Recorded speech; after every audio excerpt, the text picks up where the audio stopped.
The Supermarine Spitfire was one of the world's most successful aircraft lines, with over 20,000 built across its 24 marks and numerous sub-variants.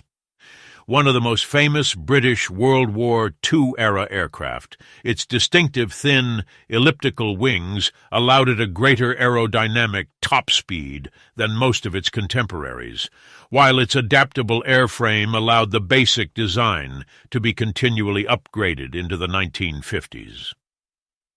The prototype first flew on 5th of March 1936, 4 months after the maiden flight of the contemporary Hawker Hurricane, and the plane was quickly ordered into mass production upon demonstration of its capabilities.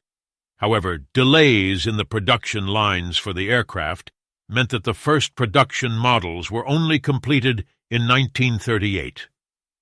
Despite its first models having a float carburetor that would fail with negative Gs, the Spitfire quickly became an icon of the war, particularly with its performance against the Luftwaffe during the Battle of Britain, where it faced his nemesis, the legendary Bf-109. The Spitfire had an outstanding turn radius.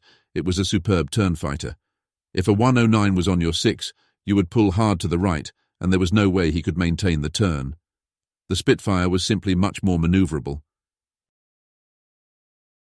Despite the British Air Ministry's preference for biplane fighters in the early 30s, Supermarine designer Reginald Joseph Mitchell began work on an all-metal construction, single-engine, single-seat monoplane fighter with an enclosed cockpit and retractable landing gear.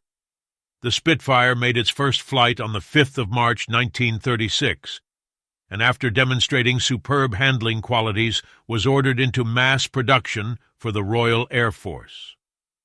The first Spitfires entered service with No. 19 Squadron of the RAF at Duxford in August 1938.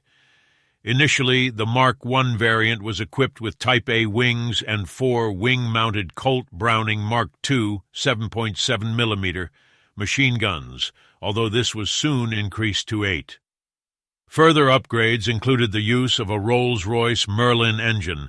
The original 2-blade fixed-pitch wooden propeller was also replaced with a metal, variable-pitch 3-bladed propeller, a bulged canopy, bulletproof windscreen, armor plating and hydraulics to operate the gear, and flaps were also introduced, partly as a result of the combat experience gained by Hurricane squadrons during the Battle of France. The first Spitfires had a basic targeting system consisting of a ringed sight, but by July of 1939 a more sophisticated collimator sight, the GM2, began to be used. Machines already in service were retrofitted with the new sights.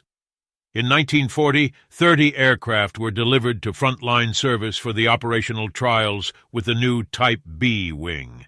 The Spitfire Mark 1B was armed with 2 20mm Hispano cannons and 4 Browning machine guns, and the older 8-gun fighters were redesignated the Mark 1A. However, the drum feed for the 20mm cannon proved to be very unreliable and prone to jamming, so the Mark 1B was withdrawn from service. At the time of its introduction, right through the Battle of Britain in the summer of 1940, the Spitfire Mark I was considered by many to be the greatest fighter aircraft in the world.